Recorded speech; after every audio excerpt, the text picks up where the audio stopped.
Start. परिच्छेद. ज्यावेळी व्यक्तीचे वास्तव्य उत्पन्न वाढते त्यावेळी तिच्या राहणीमानाचा दर्जा सुधारू लागतो आणि यालाच काही अर्थशास्त्रज्ञांनी आर्थिक विकास म्हटले आहे.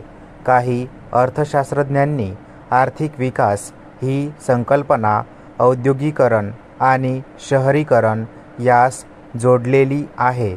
स्थूलमानाने विचार करता आर्थिक वाढ म्हणजे उपलब्ध असणाऱ्या उत्पादनामध्ये साधनसामग्री आणि त्यांच्या कार्यक्षमतेत वाढ होऊन परिणामतः सरासरी उत्पादनात वाढ होणे होय. आर्थिक वाढीत मुख्यतः उत्पादन वाढीचाच विचार केला जातो. याउलट आर्थिक विकासात केवळ उत्पादन वाढच नव्हे तर पुढील बाबींचाही विचार केला जातो. उत्पादन घटक आणि उत्पादन यांच्या रचनेत होणारे बदल.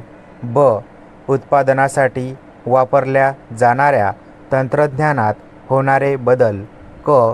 सामाजिक दृष्टिकोन, सांस्कृतिक वातावरण आणि समाजातील विविध संस्थांमध्ये होणारे फेरबदल. परिच्छेद. थोडक्यात आर्थिक विकासात केवळ वस्तू व सेवांच्या उत्पादनावरील वाढ अपेक्षित नसून व्यक्तीच्या राहणीमानाच्या दर्जातील वाढ, अर्थव्यवस्थेतील उत्पादन प्रक्रियेत होणाऱ्या सुधारणा, सामाजिक व सांस्कृतिक बदल अपेक्षित आहेत. त्यामुळे आर्थिक विकास ही संकल्पना आर्थिक वाढ या संकल्पनेपेक्षा अधिक विस्तृत आहे. आर्थिक वाढीत केवळ संख्यात्मक वाढीचा विचार केला जातो तर आर्थिक विकासात त्या पलीकडे जाऊन गुणात्मक वाढीचाही विचार केला जातो. या गुणात्मक बदलात तांत्रिक प्रगती, सामाजिक आर्थिक सुधारणा, संस्थात्मक फेरबदल हे सर्व अपेक्षित आहेत. त्यावरून असे म्हणता येईल की आर्थिक विकास ही संकल्पना आर्थिक वाढ या संकल्पनेपेक्षा अधिक विस्तृत व सर्वसमावेशक अशी आहे. विकासात वाढ आणि बदल या दोन्ही बाबींचा एकत्रितपणे विचार केला जातो. आर्थिक वाढीत केवळ वाढीची प्रक्रिया किंवा वस्तू सेवांच्या उत्पादनातील वाढ यावरच लक्ष केंद्रित करण्यात येते, तर आर्थिक विकास या संकल्पनेत गुणात्मक आणि रचनात्मक सुधारणा अपेक्षित असतात. परिच्छेद. सर्वसाधारणपणे आर्थिक विकासालाच आर्थिक प्रगती असेही संबोधले जाते आणि या प्रगतीत आर्थिक कल्याण अभिप्रेत असते. आर्थिक विकासात दरडोई वास्तव उत्पन्न वाढ अपेक्षित असते आणि जसे दरडोई उत्पन्न वाढले की दारिद्र्य निर्मूलन होऊन आर्थिक कल्याण साधले जाईल असा सर्वसाधारण विचार मांडला जातो. मात्र प्रत्येक वेळी आर्थिक विकास झाला म्हणजे आर्थिक कल्याणात वाढ होतेच असे म्हणणे धाडसाचे ठरेल. याचे मुख्य कारण म्हणजे आर्थिक विकास मोजण्याचे निर्देशक आणि आर्थिक कल्याण मोजण्याचे निर्देशक वेगवेगळे आहेत.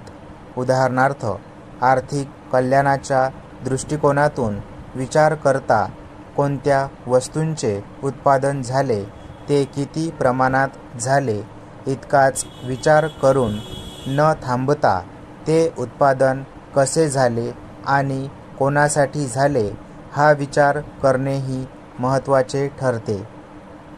आर्थिक विकास होत असताना जर श्रीमंत अधिक श्रीमंत झाले तर आर्थिक कल्याण नव्हे. आर्थिक कल्याणात बहुसंख्य आणि सर्वसामान्य जनतेच्या कल्याणाचा विचार केला जातो.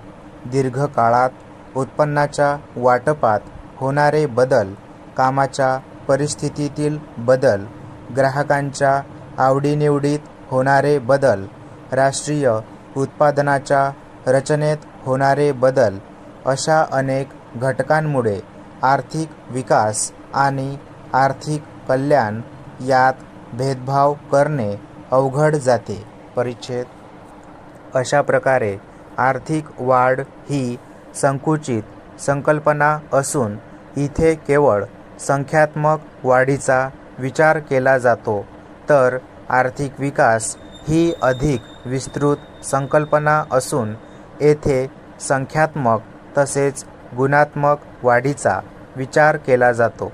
एखाद्या देशात आर्थिक वाढ झाली म्हणजे विकास होतोच असे नाही, कारण ज्यावेळी आपण एखाद्या देशाचा आर्थिक विकास झाला असे मानतो तेव्हा त्या देशात सामाजिक, सांस्कृतिक आणि तांत्रिक सुधारणा अपेक्षित असतात.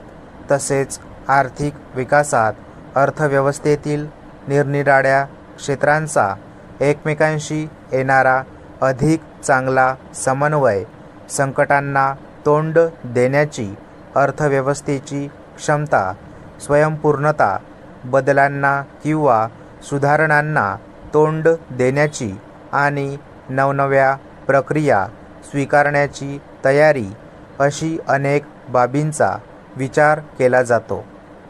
परिच्छेद. एखादी व्यक्ती किती वर्षे जगते यावरून तिचे आयुर्मान ठरते. आयुर्मान हे मृत्यूदरावर अवलंबून असते व मृत्यूदर हा रोगराईचे प्रमाण, आरोग्यविषयक सोयीसुविधा, सात्विक अन्नाची उपलब्धता इत्यादी अनेक घटकावर अवलंबून असतो. अविकसित देशात जेव्हा विकासाची प्रक्रिया सुरू होते तेव्हा या सोयीसुविधा उपलब्ध होत असल्याने मानवाचे आयुर्मान वाढू लागते. उदाहरणार्थ, भारतात विकासाबरोबरच आयुर्मान हळूहळू वाढत असले तरी विकसित देशातील आयुर्मानाच्या तुलनेने ते अद्याप खूपच कमी आहे. 1951 ते 1961 या दशकात भारतातील पुरुषांचे आयुर्मान 41 वर्षे होते, ते 1991 मध्ये 57 वर्षे इतके झाले आणि स्त्रियांच्या बाबतीत हेच आयुर्मान 40 वरून 58 इतके वाढले. भारतात वाढत असलेले दरडोई उत्पन्न, त्यामुळे राहणीमानाचा वाढलेला दर्जा, रोगप्रतिबंधक उपाययोजना, सार्वजनिक आरोग्यविषयक सोयीसुविधा इत्यादींमुळे मानवी विकास घडून येत आहे. आयुर्मान वाढणे हे केवळ व्यक्तीच्याच हिताचे नाही तर देशाच्याही हिताचे असते, कारण त्या व्यक्तीच्या शिक्षणात, व्यक्तिमत्व विकासात सरकारचा सहभाग फार मोठा असतो आणि वाढत्या आयुर्मानामुळे ती व्यक्ती राष्ट्रीय उत्पन्नात पुरेपूर भर घालू शकते. एखाद्या देशात मानवी विकास झालेला आहे किंवा नाही आणि झाला असेल तर त्यांचे प्रमाण काय हे समजण्यासाठी शिक्षण हा एक महत्त्वाचा निर्देशक आहे. मानवी भांडवलाच्या विकासाला शिक्षण हा घटक अत्यावश्यक आहे. शिक्षणामुळे लोकांचा दृष्टिकोन बदलतो. देशाच्या विकास कार्यक्रमात जनतेचे यातूनच कार्यक्षमता आणि उत्पादकता वाढीस लागते. अत्यंत लाभदायक असते. आर्थिक विकासाला अनुकूल वातावरण तयार करावयाचे असेल तर शिक्षण प्रसार होणे अत्यावश्यक आहे.